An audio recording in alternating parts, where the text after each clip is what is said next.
April 17th, 1943, 2:12 a.m., 26,000 feet above the North Sea.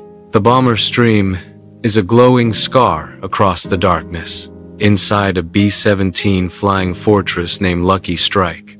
The temperature hovers well below freezing. Frost creeps along the aluminum ribs. The gunners stamp their boots. Oxygen masks hiss. Engines roar with a steady, metallic hunger. Below them, nothing but Black Sea. Ahead, Germany. Second Lieutenant Thomas Weaver, 22 years old, leans into the plexiglass nose. His gloved hands tighten around the Norden bomb site. The intercom crackles with static and breathing. Someone mutters a prayer.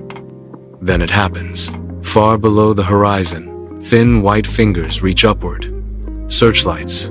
1, then 3, then a dozen. They move with unnatural precision, sweeping, converging, hunting. You can almost feel the shift in the air.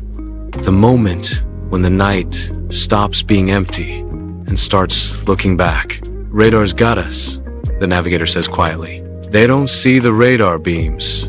No one does. But they feel the consequences.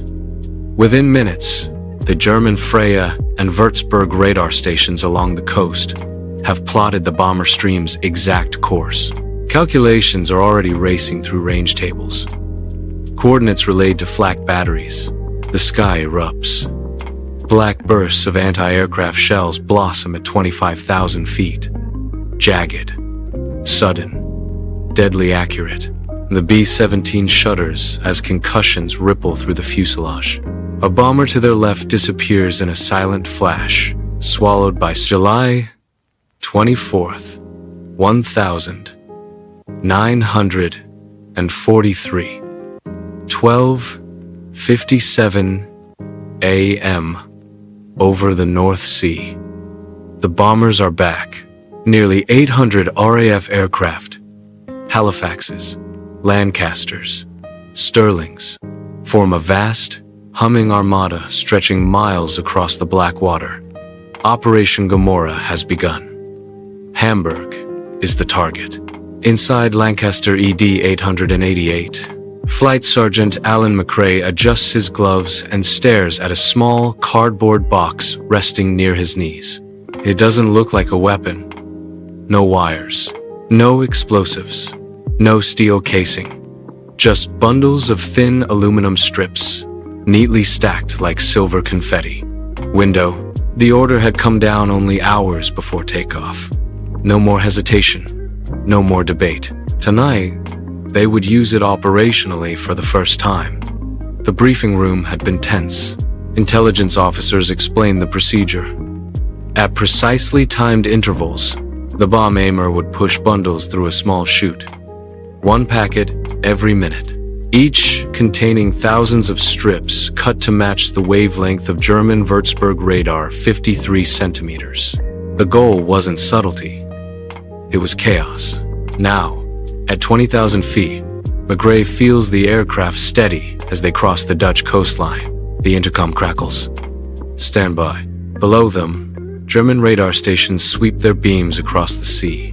Operators in dim control rooms watch their cathode screens glow faint green. One blip becomes 5. 5 become 20. Then the screens erupt. Targets multiply, unnaturally layered, overlapping, impossible. Entire phantom formations bloom across the scope. August 3rd, 1943, 1:41 a.m. Outside Peenemünde, Baltic coast. The bomber stream approaches low cloud. Inside Lancaster W, 4,964. Pilot Officer Richard Llewellyn watches faint lightning flicker inside towering cumulonimbus ahead. The Baltic glimmers beneath them, black and endless. Peenemünde, the birthplace of Germany's secret weapons. This is no ordinary raid.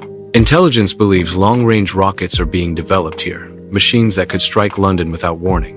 The target must be hit precisely, but the Germans have learned. they've adapted.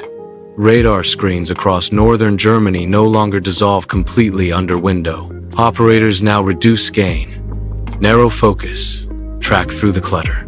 Some Wurzburg sets switch frequencies. Others coordinate with searchlight batteries more aggressively. The ghosts still appear. But now the defenders know they are ghosts. Inside ground control, near Greifswald, a Luftwaffe officer studies a screen streaked with metallic interference. He ignores the largest clusters. Those are the chaff corridors. Instead, he searches for motion.